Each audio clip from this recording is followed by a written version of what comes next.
Hoje é o dia a seguir ao 25 de Abril de 2020 e este é o episódio 88 do podcast Ubuntu Portugal, o show sobre Ubuntu, software livre e outras cenas. O meu nome é Diogo Constantino e comigo está o Tiago Carronda. Olá, Tiago. Olá, Diogo. Então, está tudo bem? Está tudo fixe, pá. E contigo? Também, olha, está tudo muito bem. Estou-me a sentir muito bem. Tive um fim de semana muito bom. Epá, que bom. É, não é? Tudo muito bem, muito bom, está tudo ótimo, está tudo espetacular. Então, olha, tenho, e eu começo já, tu ainda não me perguntaste, mas eu respondo já. Tive um sábado e um domingo. Olha, antes de entrar por aí, eu quero fazer aqui uma nota, porque nós tivemos aqui uma grande alteração, um grande movimento de patronos. Epá, eu quero começar por agradecer-lhes, porque eu estou mesmo bué da grato aos nossos patronos. Eles estão a subir o seu nível de apoio, ok? Estão a dar-nos mais dinheiro, que é excelente. Lá, eu vou já trocar de carro, aviso já estou a escolher, vou trocar de carro. Eu também, e de casa também. E também temos mais patronos, o que também é muito fixe. Muito obrigado. Isto, obviamente, não dá para a gente comprar nem um carro, nem uma casa, a não ser daqueles de brincar muito pequeninos, ao fim de muitos meses disto. É só mais divertido, acima de tudo, tornar as coisas mais divertidas. Eu queria também. E ajuda a pagar custos também. Sim, essa parte sim, mas honestamente acho que é mesmo o ser mais divertido. É da mesma maneira como nós, antes de começarmos a gravar, quando nós temos aqui um patrono, como temos agora, a desejar-nos uma boa noite e imediatamente antes de nós começarmos a gravar, isto como público é muito mais giro, torna a coisa um ato muito menos solitário. Não é que eu me sinta sozinho contigo, Diogo, nada disso. Não, eu percebo perfeitamente. Mas aliás, saber que temos alguém do lado de lá e que nos está a ouvir em tempo real torna as coisas, lá está, mais divertidas. Sem dúvida. Aliás, um dos meus episódios preferidos foi o episódio que a gente gravou na UbuCon em Xixom. Sim. E foi super divertido, porque tínhamos mesmo público ao vivo e a interagir connosco e a melhorar o podcast com efeitos sonoros. Sim, o som não era dos melhores, mas o espírito que se viveu lá, sim. Foi muito Concordo bom. Contigo. Mas olha, estava eu então aqui cheio da galga. Mas olha, a segunda nota. Então, segunda interrupção, meu. É a segunda interrupção. Eu vou-me embora, pá. Que é. Epá, vais a seguir. Primeiro ouves esta. São capazes de já ter visto os novos desenhos do nosso animal do Ubuntu.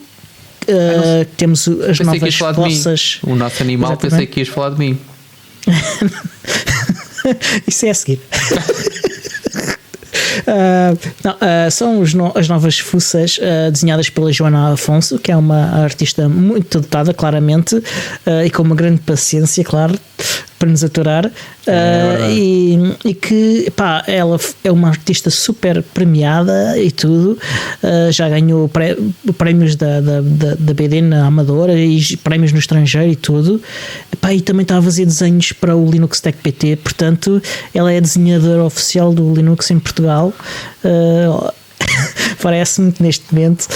E, pá, se vocês gostarem do trabalho dela e é difícil não gostar, vão ao Patreon dela e apoiem-na também com 2€ ou o que for que puderem, quando puderem, ou quando tiverem trabalhos para encomendar, encomenda-lhe qualquer coisita e desfrutem do trabalho dela. Espero que gostem. Só para dizer que estes momentos não foram de todo patrocinados pela Joana, portanto, conforme nós falámos no episódio anterior, nós contratámos a Joana para fazer a nossa... Eu prefiro chamar-lhe fossa, se bem que fossa é esquisito. O nosso animal, pronto. Sim. Para fazer o nosso animal, nós falámos com ela para fazer isso, contratámos-la, pagámos-lhe o preço que ela entendeu justo pelo trabalho dela, portanto, e apenas decidimos aqui fazer referência ao trabalho da Joana e ao percurso da Joana, porque de facto achamos que deve ser deve ser notado e deve ser referido, por mais nada, absolutamente mais nada. Mas olha, deixa-me, já que estamos aqui numa de referências, Sim. e referências cruzadas, eu quero fazer referência a um podcast que comecei a ouvir esta semana. Qual é que é esse podcast? O podcast que eu comecei a ouvir esta semana é um podcast que se chama Cripto Café. Sim, está na pois minha é. queue, ainda não ouvi, mas já subscrevi. Aliás, se calhar vou ouvir daqui a bocadinho a seguir a gravarmos este episódio. Talvez. Aí acho que fazes muito bem. Eu posso dizer que sinto-me um grande criptomineiro há, sei lá, mês e meio, 2 meses. Tens de comprar um capacete, pá. Desde que ando a criptominar Monero e faço parte daquela grande comunidade de mineradores de Monero. E pronto, e é assim, todos os dias de manhã vou ver quanto é que está o Monero e qual é que é quanto é que está tamanho agora, da já minha agora? carteira. Está um balúrdio, está um pequeno balúrdio. Eu estou preocupado em saber quanto é que eu ando a minerar, pá, que é para ver se aquilo chega facilmente aos 10 Moneros, que é para eu depois trocar de carro.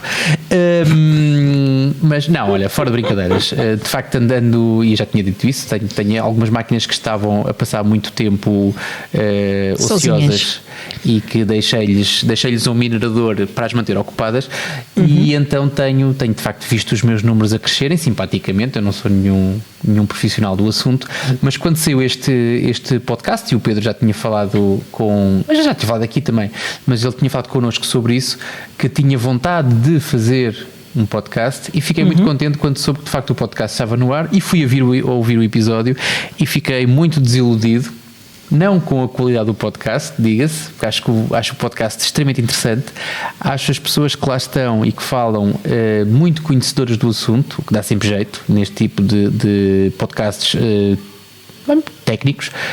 É bom que as pessoas conheçam e dominem os assuntos que estão a falar. Eu fiquei desiludido porque não percebo charuto, ou não percebo grande parte daquilo que eles estão para ali dizer. Ouvi com atenção, tirei algumas notas, aprendi de facto alguns conceitos, é verdade. Mas parte das coisas que lá se passaram eu não conseguia, lamento, não consegui acompanhar, não consegui mesmo. Mas pronto, estou ansioso pelo próximo episódio, porque eu acredito que comecem a ter legendas, ou seja, que eles comecem a fazer e que comecem a ter um bocadinho mais de atenção por pessoas como eu, que de facto se interessam pelo assunto, mas que dominam e a própria dinâmica e a flutuação e a relação com moedas físicas, ou eles chamam-lhe outro nome, não é moedas físicas, chamam-lhe outra coisa. Fiat. Exatamente. São conceitos giros, alguns deles que eu nem sequer nunca me tinham passado pela cabeça e que me obrigaram, de acordo com aquele enquadramento, a pensar no assunto, o que é muito interessante.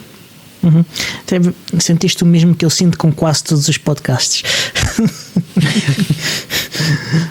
O que é fixe porque um gajo também fica curioso e vai pesquisar mais coisas e aprende mais, e daqui a uns tempos percebe e já consegue acompanhar. E claro que quando é um podcast novo é normal que eles também tenham que ajustar um bocadinho, se calhar, a forma como falam das coisas, e é uma coisa que se aprende e que se vai evoluindo com a prática, e não estou minimamente preocupado com a capacidade deles de criarem um podcast muito interessante, acessível a muita gente. Conheces mais alguém, além do Malman? Não conheço o Malman, mas tenho a certeza que o Malman se vai rodear de gente que seja competente e interessante para falar do tema. Estou contigo, temos a mesma convicção. E tu, Diogo, o que andaste a fazer esta semana? Olha, esta semana... Aviso já, é que eu tenho que interromper 2 vezes também, tu interrompeste-me 2 vezes. Okay. Aviso já que ainda tenho mais coisas para dizer. Ok, só muito isto, bem. Mas olha, agora és tu. Ainda antes de entrar das coisas que eu andei para dizer, tenho outra coisa para dizer, que é... Estás-te a interromper a ti próprio, é isso? Eu vou-me interromper a mim própria. Porque isto é já uma espécie de pequena rubrica que nós temos nesta introdução ao episódio, que é falar de sítios onde nós podemos aprender sobre Ubuntu e sobre software livre e sobre Linux em geral. E já aqui mencionei antes, mas quero mencionar de novo porque há conteúdo novo, que é o discourse.ubuntu.com. Na secção de guias há alguns tutoriais novos sobre LDAP, que recomendo a todos que passem por lá para aprender. É conteúdo super acessível e interessante, portanto passem por lá. Eu pensei que era aquela rubrica que também é habitual nesta altura do episódio, que é: onde é que tu gastaste dinheiro esta semana? Não gastei dinheiro com nada esta semana. Pronto. Estranhamente Estou poupadinho esta semana.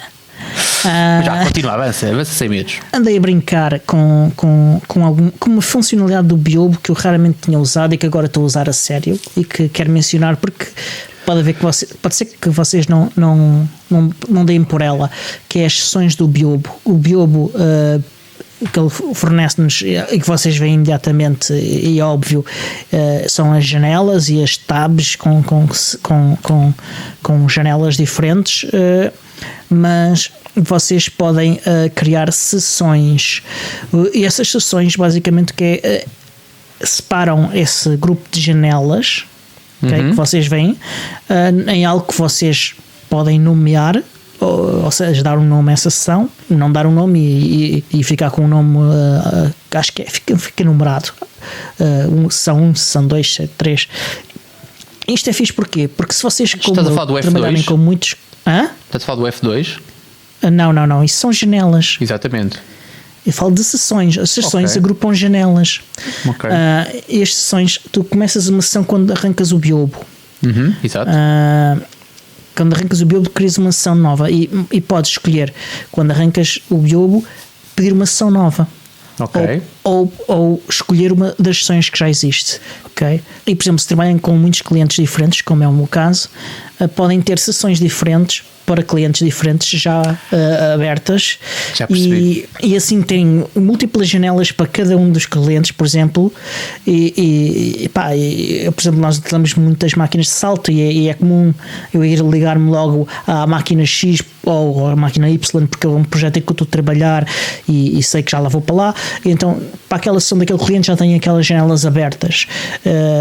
Ou estou a monitorizar algo e quero olhar todos os dias para lá. E quando entro naquela sessão vejo logo que estão lá as janelas todas abertas já com tudo o que eu quero ver e consultar. Portanto, quando falas no Biobo, é o Biobo que tu usas na tua máquina. Exatamente, na minha máquina. Sabes, a minha dúvida, deixa-me só fazer um ponto, é que eu uso Biobo em todas as máquinas onde trabalho, menos na minha. Eu uso. Portanto, nas máquinas para onde eu vou está lá sempre um Biobo à minha espera, tanto que eu faço o enable, que é para ele ficar logo ativado. Mas na minha não uso Biobo. Eu uso na minha, uso em máquinas de salto, depois nas máquinas finais não, porque podem ser máquinas de produção e afins do cliente, e o cliente pode lá não querer aquilo, e então tenho essa distinção. Mas é muito fixe. Por exemplo, a máquina de salto, eu tenho uma sessão. Olá, Pedro. Minha num utilizador, por exemplo, no utilizador root. Mais do que há mais do que um utilizador de root daquela máquina. Se eu for lá, eu tenho lá a minha sessão separada de tudo o que é resto e os meus colegas não tocam naquilo, e vice-versa, eu não toco nos deles. Exatamente. E o que é fixe, é uma funcionalidade fixe que passa ao lado de muita gente, e eu achei que era interessante chamar a atenção para ela. Eu já pensei nisso e já tentei usar Biobo no meu desktop várias vezes, mas acabo sempre por esbarrar, porque acima de tudo aquilo que eu gosto, lá está, tem que ver com as janelas que tu abres, e os splits, e eu consigo dominar melhor os splits usando o Terminator do meu lado. E não preciso e consigo viver bem sem o Biobo, porque grande parte das ferramentas e das funcionalidades que o Biobo me oferece eu consigo, por estar num desktop, consigo-as de outra forma. Agora, quando instalo máquina nova, ou quando é a primeira vez que eu entro em máquina nova, e felizmente eu tenho 98% das máquinas com que trabalho são Ubuntu, portanto o Biobo está por omissão, eu não tenho que acrescentar software. A primeira coisa que eu faço, porque eu normalmente não partilho utilizadores com o resto da equipa, portanto cada utilizador tem o seu próprio utilizador, portanto aquilo que eu faço quando entro na máquina a primeira vez é, olho, o quê? Não está Biobo ainda? Biobo enable, sai fora, entra outra vez, ok, já está Biobo, estou em casa, e a partir daí então trabalho. E o que me acontece muitas vezes é, se calhar por isso é que eu não senti necessidade dessa funcionalidade, eu muitas vezes deixo o Biobo a correr, como é normal, do lado de lá, e quando chego encontro exatamente aquilo que deixei. Agora, abrir sessões, não estava a perceber até tu me dizeres, e até eu depois relacionar que, espera, este tipo está aqui a dizer que está a usar o Biobo, mas deve ser na workstation, não deve ser no destino. Eu uso nos dois sítios e uso, porque eu tenho casos em que como tu, que cada um tem o seu utilizador. Tem casos em que partilhamos alguns utilizadores, e temos casos em que o Biobo nem sequer corre naquelas máquinas por não terem Python sequer, e o Biobo é feito em Python. Ok, parece-me bem, mas eu tenho, de tal maneira eu ponho o Biobo nas máquinas todas, que uma das coisas que eu acho que até já falei aqui era exatamente eu guardar o meu perfil Biobo e carregá-lo nas máquinas todas onde trabalho, através do Ansible ou outra coisa qualquer, e fazer isso. É uma solução prática. Mas olha, segunda ficha da minha parte. Então, outra coisa que me teve a manter ocupado, mais até no fim de semana, portanto ontem, especificamente ontem, foi, e motivado pelas... a ver se eu consigo passar o episódio inteiro sem usar o termo técnico que me tem acompanhado nos últimos tempos, portanto vou tentar fugir da expressão, mas motivado pelas minhas ações nos últimos tempos, nas últimas semanas, e por algumas integrações que fiz no meu Home Assistant, um Raspberry Pizinho que eu tenho para mais ou menos monitorizar e controlar algumas coisas na minha casa, apercebi-me que estava a perder algumas leituras de alguns... Agora que tenho finalmente leituras de umidade, temperatura e um dew point, que eu desconhecia o que era até ontem, que fui à procura de informação, e estava a perder algumas dessas leituras, e percebi que era qualquer coisa no MQTT que não estava a comunicar, e portanto tive que fazer algumas alterações. Usei uma ferramenta que eu acho que é ótima para quem está a pensar ou para quem já tem a funcionar e usa aqueles módulos de os ESPs 8266 ou 8236, ou que é, e que é preciso flashar aquilo com a ferramenta com que habitualmente se interage com o Arduino, que é uma coisa estranha. Neste momento já não é preciso fazer nada disso, portanto quem quiser integrar esse tipo de módulos com o Home Assistant, existe uma ferramenta também feita em Python que é o Tasmatizer ou Tasmatize, em que basicamente ligas aquilo numa porta USB do teu computador, corres o Tasmatize, dizes em que porta é que em que USB é que aquilo está a correr, é que está ligado, e ele carrega-te, flasha-te o firmware correto, e logo a seguir carrega-te as configurações do Wi-Fi, do MQTT e por aí fora, para ficar logo a conversar com a máquina. E aproveitei para, na mesma embalagem, uma vez que já tinha as leituras todas, aproveitei para fazer um dashboard muito bonito, baseado em YAML, porque eu gosto de trabalhar com o YAML, à conta de a pessoa com quem eu falo, e que já referi aqui várias vezes o nome dele, é muito de point and click, mas eu gosto muito de fazer point and click até ter o primeiro módulo e depois replicá-lo 1000 vezes num editor de texto, fazer copiar, colar e editar à minha medida. E então neste momento tenho um dashboard fantástico com as várias leituras da minha casa, e estou neste momento com um desafio interessante. Eu não sei se tens resposta para ele, mas as pessoas com quem eu falei, ninguém me deu uma resposta linear, que é: eu quero, e uma vez que eu moro num sítio bastante úmido, e tenho vários desumidificadores em casa, mas nenhum, são todos burros, portanto sou eu que tenho que os ligar e desligar. A minha pergunta, e faço a pergunta para a audiência também, é: uma vez que eu nesta altura tenho monitorizadas os valores de umidade de todas as divisões da minha casa, eu quero definir um sistema de alertas em que, a partir de um certo valor, eu quero receber um alerta para o caso do desumidificador daquela divisão estar desligado, eu chegar lá e ativamente ligar. A minha dúvida é: qual é o valor de umidade ideal para uma habitação? É estranho, não é? É porque a temperatura eu sei, explicaram-me há muitos anos, e eu acho que tem sua lógica, seja de verão, de inverno, a tua temperatura ideal deveria ser 23 graus. Quando tens um ar-condicionado, de verão e de inverno, se tu selecionares 23 graus, nem está demasiado frio, nem está demasiado quente, tens uma temperatura porreira, amena, agradável.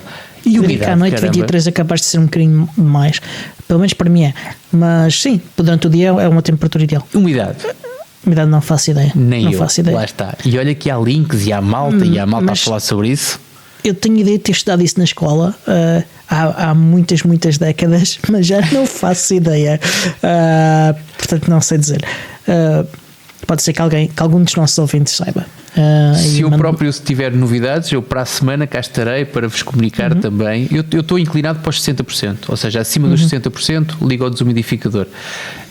Mas não tenho, lá está, não tenho nenhuma base concreta em que eu me consiga apoiar, se de facto é um valor aceitável, se não é um valor aceitável. Portanto, é estranho, é estranho. Okay. E devia ser uma coisa, acho eu, devia ser uma coisa bastante matemática, que é, olha, a partir daqui tens fungos, a partir daqui tens não sei o quê, portanto este é o valor ideal.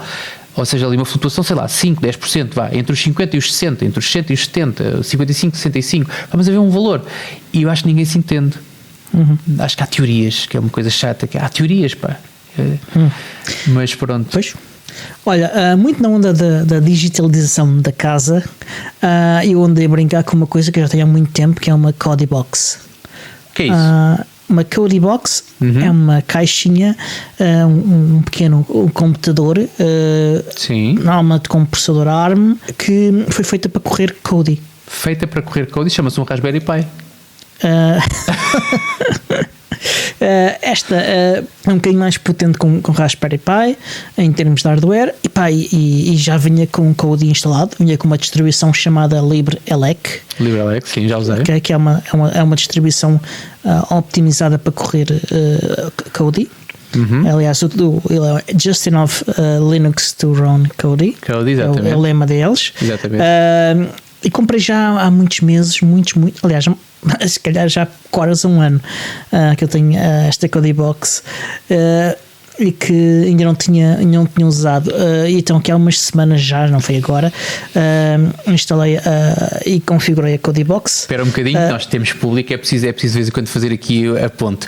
O Pedro é da mesma opinião que eu, uma Kodi Box chama-se um Raspberry Pi. Pronto, um Raspberry Pi serve perfeitamente para isso e eu estou a cortar deste episódio algum conteúdo sobre a esse respeito. Estás a fazer render? Estás a fazer render? Não percam o próximo episódio. Pá, muito bom! Então, ativei a minha Kodi Box e pá, estive a brincar um bocadinho com aquilo. Epá, a interface não é assim super amigável, pelo menos a navegar dentro dos plugins, dos próprios plugins, mas pronto, é usável. Aquilo tem um comando e tudo, vem com um comando como a da televisão, pá. O Raspberry Pi não vem com isso. Não, isso não. Isso é uma pobreza. O Raspberry Pi nem comando traz, é uma pobreza, pá. É verdade, é fraquinho. Não, é muito fixe. Mas, e estive a brincar com isso. Era muito fixe, sabes o quê, pá? Que um dos nossos super ouvintes fizesse um plugin de Kodi para o podcast. Imagina, nós termos um plugin de Kodi. Não era mal pensado, não era de todo mal pensado. Até era porque, eu não sei se já falei aqui na semana passada, acho que falei na semana passada, aquilo que eu uso para, portanto, o que é um Raspberry Pi também, que é uma Kodi Box, mas que se vai para ouvir música, portanto, para tu para os nossos ouvintes fazerem a ponte, mas que ele engasga-se, bloqueia completamente quando se ouvem podcasts, e se existisse um plugin para correr. Pronto, e nós não somos egoístas também, que corra o nosso podcast, mas que corra também, e se tiver essa possibilidade de correr outros podcasts, isso já existe, fixe. Para correr outros já existe. Para correr podcasts em geral já existe, e para correr podcasts específicos e de redes específicas já existe. Então para que reinventar a roda? Nós queremos, eu quero estar junto dos meus amigos. É para ser mais rápido a chegar ao nosso podcast, não ter de andar a procurar, a escrever. Nós agora até publicamos todas as semanas, portanto, mesmo que o nosso podcast seja misturado com outros, o nosso está lá sempre. A forma de encontrar podcasts no plugin genérico não é nada simples e dá um bué de trabalho. Tens de escrever o nome do podcast que tu queres ver. Não consegues subscrever lá? Não. Ok.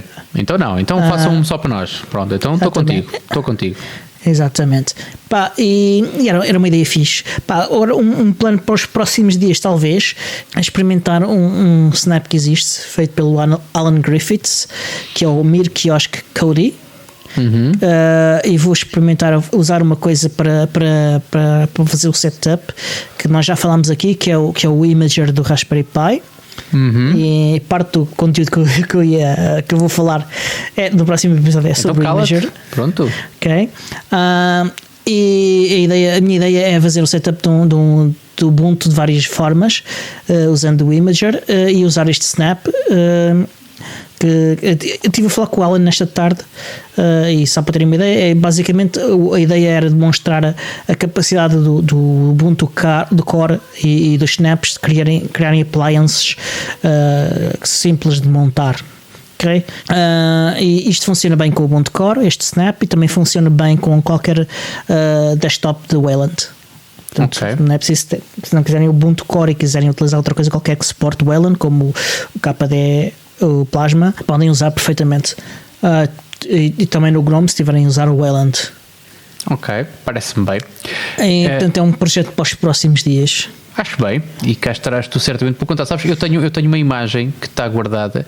O nosso amigo Miguel é conhecido por fazer do pouco fazer muito, e ele é especialista em tirar rendimento e dar bom aspecto às suas desktops que correm em Raspberry Pi. E então quando começou esta história da telescola e eu tive que preparar aqui em casa um computador para a minha filha, até depois me aperceber da crise das webcams, mas pronto, isso são outros 500. Eu estava a preparar-lhe um Raspberry Pi 4 que eu tinha comprado especificamente para ela utilizar, mas estive a prepará-lo especificamente para ela poder fazer exatamente, assistir às aulas e para poder fazer os seus trabalhos e tudo isso. E na altura falei com o Miguel, que me mostrou o aspecto, a aparência e o desempenho mostrou-me à distância, com as devidas distâncias, não comecem com coisas. E então ele ficou de me enviar uma imagem da sua distribuição, da sua instalação de Raspberry, que ele corre no Raspberry Pi, já toda customizada, polida, bonita e funcional, porque o meu problema era, já não me recordo, mas eu esbarrei-me com um problema qualquer e que era no Firefox, e que ele me alertou que o Chromium funcionava muito melhor do que o Firefox naquele contexto, não me lembro já qual, peço desculpa. Mas pronto, motivado por tudo isto, o Miguel fez uma imagem que já simpaticamente me enviou e que até já o ofereceu no grupo do Telegram a quem quisesse também. Completamente. Portanto, é uma imagem com o requinte e com o gosto, cuidado e refinado que o Miguel habitualmente usa nas suas coisas. E então estou louco, e agora estavas a falar aí no Imager, e eu estava a pensar que tenho de facto uma imagem que não sei como é que foi feita. Eu dei-lhe umas dicas, mas acho que ele fez como bem entendeu, para experimentar no Raspberry Pi aqui, porque este aqui não está de facto, neste momento não está a ser utilizado, até por questões de webcam gate, em que não se consegue comprar uma webcam há mais de um mês, sem ser ou daquelas muito michurucas, ou daquelas muito de gama muito elevada para aquilo que é a utilização, portanto não se justifica. Mas pronto, olha, mas eu queria te dizer ainda mais uma coisa sobre o meu Home Assistant e a relação que eu tenho estado a ter com o meu Home Assistant. Ora, eu tenho, e já falei aqui também sobre isso, portanto não me quero repetir, eu tenho 2 impressoras 3D ligadas a 2 Octoprints, que são uma espécie de servidores de impressão específicos para impressão 3D, e eu não sei se disse na altura ou não, mas liguei os meus 2 Octopis, porque correm em Raspberry Pi, a clientes Telegram, e tinha coisas muito giras, como sempre que havia qualquer coisa de estranho com a impressão, eu recebia um Telegram, ou sempre que a impressão terminava, eu recebia um Telegram para me permitir, as impressoras não estão aqui ao meu lado, portanto, para permitir que eu vá ao sítio onde estão as impressoras e faça a manutenção, nomeadamente tirar as peças, pôr novas, pôr laca, aquelas coisas habituais. Ora, quando fiz a integração desses Octopis com o meu Home Assistant, comecei a tentar perceber a lógica de ter 2 telegrams diferentes em 2 servidores diferentes, e porque é que, já que eu tinha tudo centralizado no Home Assistant, porque é que eu não tinha o Home Assistant a conversar comigo, um ponto centralizado, sobre aquilo que se estava a passar nas 2 impressoras. Certo. E então isso foi isso que eu fiz. Falaste no episódio passado. Pronto, foi isso que eu acabei por fazer. Já tinha falado sobre isto? Portanto, neste momento está muito aprimorado, está a funcionar, que é um mimo, e deixei de ter uma areia na engrenagem, que não era areia, porque ele funcionava bem, mas deixei de ter 2 bots do Telegram sem necessidade. E já que falaste em amigos nossos, eu vou falar de outro amigo nosso, o Marcos Costales, um grande amigo. Ele não gosta de Nautilus, pá. Ele não gosta mesmo do Nautilus. Aquilo tem uma série de limitações, que são limitações de versões recentes do próprio Nautilus. Principalmente tem a ver com a forma como o Nautilus lida com o desktop, ok? E isto tem a ver com a visão da própria equipa do GNOME sobre o que é o desktop. Há muita gente que usa o GNOME que não quer usar a visão da equipa do GNOME. Não sei. Faz sentido. Não sei se faz sentido. Eu tenho dúvidas se faz sentido, mas pelo menos as pessoas poderem optar, acho que faz sentido. Sim, podem optar também por não usar o GNOME.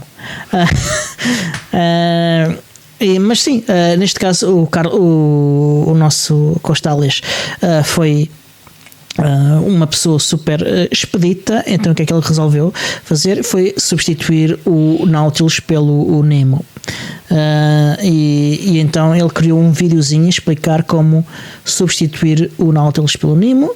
E se estiverem chateados com as limitações do Nautilus, vão ver aquele vídeo, porque está bem feito. Ele explica tudo, ele explica os motivos, ele explica como remover o Nautilus, ele explica como acrescentar o Nemo e mostra um bocadinho das vantagens de usar um em relação ao outro. Portanto, se quiserem, vão ver o vídeo. O Nemo não é um fork do Nautilus? Não faço ideia se o Nemo é um fork do Nautilus. Tenho ideia que sim. Outra coisa que o Costales me disse é que experimentou o Unity no 20.04 e que gostou muito. O Unity, ao contrário do que muita gente pensa, ainda não se foi embora, não desapareceu, ainda é suportado. Enquanto o 16.04 for suportado, o Unity vai ser suportado.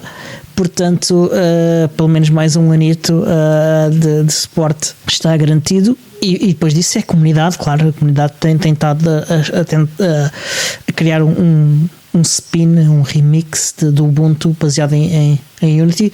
Infelizmente ainda não com muito sucesso, mas vê-se atividade no discurso do Ubuntu. Portanto, não é um projeto que esteja morto, e se quiserem usar o Unity, ainda podem usar o Unity. Tens noção de quantas pessoas estão envolvidas nesse desenvolvimento? Neste momento não estou, porque não tenho acompanhado de perto há já uns meses, mas havia algumas pessoas. Mas não é um projeto fácil de se pegar, principalmente se não tiveres muito tempo livre. Ok. E entretanto saiu a 20.04, não é? Sim. Tu já fizeste algum upgrade? Não fiz nenhum upgrade, porque todas as máquinas que eu tinha 20.04 continuam com 20.04. Há uma que é a máquina que tive para fazer hoje, mas pensei que faço amanhã, que é a máquina com que gravo este podcast. Escolha acertada. Só para não correr esse risco. Amanhã vou fazer o upgrade. Mas o meu daily driver cá de casa, que é um dos meus nukes, está com 20.04. Já tinhas falado sobre isso, sim. E está bastante bem. Também saiu, falámos disso no episódio passado do LXD 4. E o Stefan Graber publicou no fórum do Linux Containers, que é o projeto pai do LXD, do LXC e de outros projetos associados, um tutorial fixe de como utilizar VMs no LXD. Eu já experimentei, é muito fixe. Tentei a do Windows, deu um bocadinho de barraca, ainda não tentei só uma vez, não voltei a tentar, mas parece-me interessante. Já experimentaste VMs do LXD?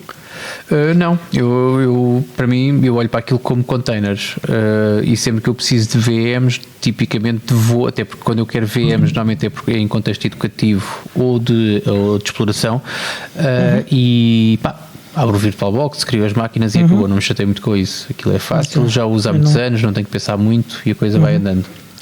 Eu tenho o Multipass, tenho o LXD e tenho o Virt Manager a gerar imagens a gerar instalações de VMs. Tens contextos diferentes para usar cada, ou seja, tens propósitos diferentes para usar cada um? Sim. Ou é como te apetece? Sim, o Virt Manager utilizo quando quero ambientes gráficos. O Multipass tenho usado quando quero servidores. Okay? Servidores Ubuntu, só para... não é? Sim, os servidores Ubuntu, para um propósito qualquer, só para testar um conceito qualquer, e tem de ser uma VM, não pode ser um container. Okay? coisas que tinham a ver com kernel, por exemplo, que obviamente com o LXD e containers não dá para fazer. E quando quero VMs de outros sistemas operativos, uso também o Virt Manager. Agora, com o LXD dá para fazer VMs de outros sistemas operativos, pelo que e já fiz de CentOS, já fiz de já não sei do que, e tentei fazer do Windows, só que do Windows tive aquele stress que ainda tenho de investigar, que não tive paciência para isso. Eu só queria que fosse algo que funcionasse bem à primeira. Mas deixaste-me que eu pulga atrás da orelha, sabes? Mas porque não sei. Tu neste momento tens, com WSL consegues correr o LXD, certo? Com o 2 talvez, com o 1 não consegues. Com o 2, estás-me aqui a dar umas ideias. Porque algumas das pessoas para quem eu falo não usam um sistema operativo em condições, portanto usam coisas menores. E então, mas se calhar se atamancarem aquilo com o WSL2, se calhar safam-se. Mas de qualquer forma, em WSL, tu podes controlar comandos do Windows, ok? Há uma coisa chamada WSL Utilities que vem com o Ubuntu para o WSL. E podes instalar um multipass para o Windows que usa VMs de Hyper-V e podes lançar uma VM para correr LXD lá dentro e coisas desse tipo. Mas ou a questão Kubernetes, ou whatever. Eu estava aqui a pensar porque assim, eu dou pontualmente dou ações de formação e de nível inicial para quem quer começar a usar o Ubuntu, tipicamente em contexto educativo. Já falei aqui até sobre isso, portanto não é de todo sequer secreto. E parte dessas pessoas usam, eu nem estou preocupado qual é o sistema operativo que elas usam, honestamente. Agora, no final, se usares multipass, também não tens de te preocupar porque ele também funciona em Mac OS X. A questão é, eu preciso que eles façam um trabalho, e tipicamente, e estou a falar do último trabalho, não estou a falar dos intermédios, estou a falar do último trabalho, é sempre um trabalho que eles têm que realizar e têm que no final fazer-me chegar esse trabalho. E eu não, honestamente, porque também não conheço a ferramenta, não sei se o multipass facilita essa tarefa ou não. No caso do VirtualBox é fixe porque fazes um OVA, envias e acabou. Isso não. O que tu podes fazer, dependendo do trabalho que for, eles podem fazer criar uma VM com o que eles quiserem. O multipass é um exemplo que eles podem usar os mesmos comandos que tu lhes dás e ser igual em todos os sistemas operativos, exatamente igual. Exato. E depois podes, se calhar, pensar em que eles façam um upload eles usarem containers de LXD dentro dessa VM e fazerem um upload dessa imagem para um servidor de LXD teu, só para esse efeito. Certo. Não sei se tu estavas com atenção quando eu disse que eram ações de formação de nível inicial para pessoas que estão a dar os primeiros passos. Fazes eles fazerem isso com um script feito por ti? Não é o propósito. O propósito é dar-lhes ferramentas para que eles possam passar a mensagem e para que eles possam sentir-se confiantes naquilo que fizeram, não é repetirem como papagaios o script que eu lhes vou passar. Portanto, interessa. Sim, essa as ações que essa eles parte fazem, era o trabalho em si, né? Era só a parte de fazer o upload da imagem. Sim, mas quando o modelo que tu replicas e aquilo que é suposto, e estamos a falar de professores, o modelo que é suposto os professores depois fazerem eu não vou dizer aos professores, olha, depois quando os teus alunos terminarem o trabalho, dás-lhes este script que eu fiz e eles enviam-te isto para ti. Incluís isso também na formação. O setup de ambientes para fazer e gestão de ambientes para este tipo de coisas. O tempo que eu estou a explicar isso, em vez de explicar fechas a máquina virtual, clicas com o botão do lado direito, exportar ao VA e guardas o fecheiro e envias, em vez de estar a explicar isso tudo, prefiro investir esse tempo, se me sobrar, noutros conteúdos que eu acho que naquele contexto inicial fazem mais sentido. Mas isso é uma opção perfeitamente legítima. Mas, por exemplo, num nível intermédio poderá fazer todo sentido. Eu já estou a pensar, porque estes cursos, depois, o objetivo, e está na altura, certamente, de se pensar numa espécie de um nível 2 destas, ou de uma continuidade destes cursos, e nesse contexto fará todo sentido usarem ferramentas diferentes. E podes também ver o post do nosso cursário do WSL que fez sobre como criar as tuas próprias imagens ou até as tuas próprias distribuições pode ser até para LXD ou para WSL ou o que for. Qualquer dia Ele temos tem- cá o capitão outra vez. Exatamente. Ora, e já vamos em 40 minutos. Avança, Isto é meu caro. incrível. Não é nada. Ok, acho que é melhor saltarmos um bocadinho algumas coisas e fazer Não é só aqui nada, um rapid Depende, fire. depende para onde é que tu queres saltar. Espera aí um bocadinho, que eu tenho que filtrar aqui um bocado disto. Queres saltar para onde? Eu quero só falar muito brevemente de uma das notícias sobre o Biports que está aqui na nossa lista. Certo, então vá. E depois saltar para a parte do conteúdo principal. Ok, estou convencido. Despacha lá isso. Bora, está feito. Ok, então ocorreu este fim de semana mais um Biports Q&A, o Ubuntu Touch Q&A. Yep. As grandes notícias que eu alinhei aqui são duas. Uma é muito rápida, que é a OTA 12, vai ser dia 6 de maio. E a outra é que há um porte novo, um porte para o Sony Xperia X Performance. Portanto, já há o Xperia X e agora o Xperia X Performance. Há trabalho em mais Xperia X, mais variações desse dispositivo, e também trabalho para fazer com que o código que é usado para um dos portes para dispositivos Sony seja generalizado para outros portes. Isso era fixe. E pronto, e essencialmente é isto. Boa. A Já tens nível do algum Biports. Xperia X? Diz? Já tens algum Sony Xperia? Não, Na nem tua- vou ter. Ok. Não, é um porte fixe. A única pessoa que eu conheço que tem um é o Dalton. E o Fred, sim, o que está a fazer o porte. Que eu conheci na Ubucon, nesta Ubucon ainda não o conhecia. E sim, são as duas pessoas que eu conheço. É um dispositivo fixe, não é muito barato em segunda mão, mas o nosso mercado de segunda mão é muito mau cá em Portugal. Yeah, concordo contigo. Adiante, assunto principal, bora lá. Então Vamos introduz falar de tu coisas o principal, boas. que eu preciso de beber água. Então vá, começo eu. Ora, conforme já foi aqui aflorado logo no princípio do episódio, esta semana que passou saiu a versão LTS que nos vai acompanhar nos próximos 5 anos, a versão 2004. Quero acreditar que em Portugal vai ser mais vezes chamada por 2004 do que por Focal Fussa ou Fossa, seja qual for a forma como nós lemos aquilo, Não é é sempre muito bom. estranho. Portanto, e nós no trabalho já tivemos uma reunião inteira de trabalho sobre isso e nós decidimos no trabalho chamar-lhe 2004 e acabou. Boa decisão. Simplifica bastante. A par disso tivemos, e eu queria começar por essa parte mais lúdica, porque tivemos uma estreia também. E estou a falar de uma estreia enquanto comunidade. Nós fizemos, a comunidade do Ubuntu Portugal fez o seu primeiro evento online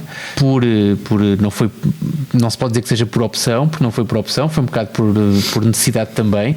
Portanto, nós temos padrões que queremos cumprir nos nossos encontros mensais e que não queríamos de todo interromper e não queríamos sentir que estávamos a perder, fosse o que fosse. Portanto, era suposto assinalar e fizemos aquilo que fazemos já muito bem há muito tempo, que é assinalar o dia em que sai uma nova versão do Ubuntu, no dia em que ela sai, com um encontro. Esse encontro não aconteceu fisicamente, como é habitual. Infelizmente. Também não se pode dizer que tenha sido um encontro para falar sobre as novidades da versão ou para fazer um upgrade. Mas ainda aconteceu no fim, depois de tu teres embora. Sim, eu fui embora, é verdade. Foste embora um bocadinho mais cedo. Nós continuámos a jogar mais um bocado, mas no fim ainda se falou da 2004. Mas pronto, mas isto para dizer então que aquilo que nós optámos por fazer foi arranjámos um pretexto, um enquadramento teórico, mas na prática o que a gente fez foi jogar. Tivemos ali, juntámos-nos por volta das 21, mais coisa menos coisa. Tu preparaste, e muito bem, um servidor de Super Tuxkart, preparaste também, e muito bem, um servidor Jitsi para termos certeza que nada falhava. Fizemos um apelo à comunidade e até também a outras comunidades, também por intermédio da Ansol, que nos ajudou a fazer, portanto, e a promover este evento. E então aquilo que nós tivemos a fazer basicamente foi a desfrutar. Eu posso dizer que diverti-me milhões. Ainda hoje cá em casa há referências ao meu brilhante desempenho ao volante e aos comandos de um kart ou de um veículo semelhante. Isto porque, para quem não esteve presente, e eu também não me acanho, um dos meus opositores nos duelos que nós fomos fazendo era a minha filha mais velha, que é bastante mais dotada a jogar Super Tux Kart do que eu, o que me leva a, logo que esta história do confinamento termine, eu vou pedir um teste de ADN, porque eu achei aquilo muito estranho. Achei muito estranho, de facto, a minha filha demorar para fazer 2 voltas numa pista qualquer, metade do tempo que eu demoro. Ficou sempre à minha frente, no lugar à minha frente. E eu fiquei um bocado sentido com isso, portanto vou querer desforra. Exatamente. Eu ainda bem que falas na desforra, porque aquilo que eu senti, portanto, e de facto agora fora de brincadeiras, é interessante e é de facto diferente, perde-se um bocadinho da parte social quando fazemos um encontro online, mas ganhamos outras coisas. Portanto, eu habitualmente não levo a minha família para lado nenhum, não é para lado nenhum, mas para este tipo de contexto, porque não só porque a gente se reúne num bar, não só porque é um bar onde habitualmente se fuma e onde habitualmente se fica até um pouco mais tarde, e então ser cá em casa dá-nos um conforto diferente e permitiu então que nós tivéssemos e que passássemos um bom bocado, e estou a falar, passássemos eu e a minha filha em conjunto com o resto das pessoas, contigo, com o David, com o Malman, também nos está a ouvir, e uma série de gente. Chegámos a ser em pico, chegámos a ser perto de 20. Em simultâneo fomos só 16, mas devemos ao todo ter andado por volta das 20 e qualquer coisa pessoas. Eu lembro que no Jitsi comecei a contar janelas, e se as janelas fossem todas reais, eram 24 ou 25. Mas eu creio que não eram todas. Acho que em alguns momentos as ligações caíam. Exatamente. Pode ter acontecido, mas seja como for, foi bastante agradável. De facto, é aquilo que tu dizes. Eu habitualmente não saio a meio, quando o evento é presencial, costumo ficar quase sempre até ao fim. Desta vez não, até porque estava com a minha filha e é complicado dizer à minha filha: olha, agora tu vais deitar e o pai vai continuar aqui que nem um puto a jogar. Portanto, decidi sair ao mesmo tempo que a minha filha. Agora saí com o sentimento de que não só tinha corrido bastante bem, o que para uma estreia é sempre um bom, dá-te sempre ânimo para tu fazeres mais vezes, como fiquei com a certeza absoluta que não sei se vai ser para o mês que vem, mas que certamente vamos fazer mais torneios, duelos, encontros, chamam-lhe aquilo que quiserem, mas vamos certamente encontrar-nos mais vezes para jogar Super Tux Kart ou para fazer uma outra coisa qualquer que seja tão ou mais divertida e tão ou mais lúdica do que foi o encontro da passada quinta-feira, que eu achei delicioso. Foi muito divertido mesmo. Tivemos gente que apareceu pela primeira vez em encontros da comunidade Ubuntu, tivemos pessoal que só tinha aparecido, por exemplo, na UbuCon, no UbuCon Europe. Foi muito fixe.